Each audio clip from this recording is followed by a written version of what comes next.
Di naman po hadlang ang edad sa isang 69 anyos na lola para abutin ang kanyang pangarap na edukasyon. Si Lola Lourdes proud na nagmarcha sa kanyang graduation sa junior high school kasabay ng kanyang apo. Balitang hatid ni Bam Alegre.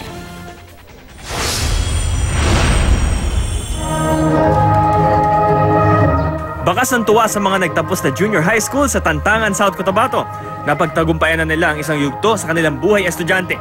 Pero sa gitna ng masayang tagpong ito, bukod tangi ang isang lola na nasa pila hindi para sabayan ng kanyang anak o apo, bagkus. Siya ang sinamahan para magmarcha. Siya si Lourdes Ignacio, 79 anyos, dating mananahi. At ang pinakamatandang graduate ng Bukay Pait National High School ngayong taon. Hindi raw niya alintana ang mga biro ng kapwa niya may edad sa kanilang lugar na hinikaya din niyang bumalik sa pag-aaral. Pinagtatawanan lang nila ako kasi kinakalawang na daw ang utak nila. Opo. Sabi ko, pareho man lang tayo, bakit ako nagsisikap sa makapag-aral? Hanggang elementarya lang ang natapos niya dahil sa kahirapan at kalaunay maagang nag-asawa. Pero hindi ito naging hadlang para mapagtapos niya at ng kanyang asawa ang kanilang 7 anak. Napawang mga profesional na sa mga piniling larangan. Ang pangarap ko noon, lahat silang mapagtapos.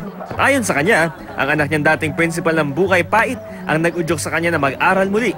Ang principal ngayon ng Bukay Pait, bumilib kay Nanay Lourdes. She's very eager to learn something every day. And aside from that, despite of her age, she's very happy in going to school every day. Kasabay rin nagtapos si Lola Lourdes ang isa sa kanyang 19 na apo na si Rome.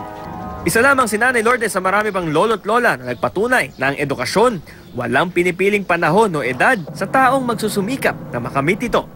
Bam Alegre, GMA News.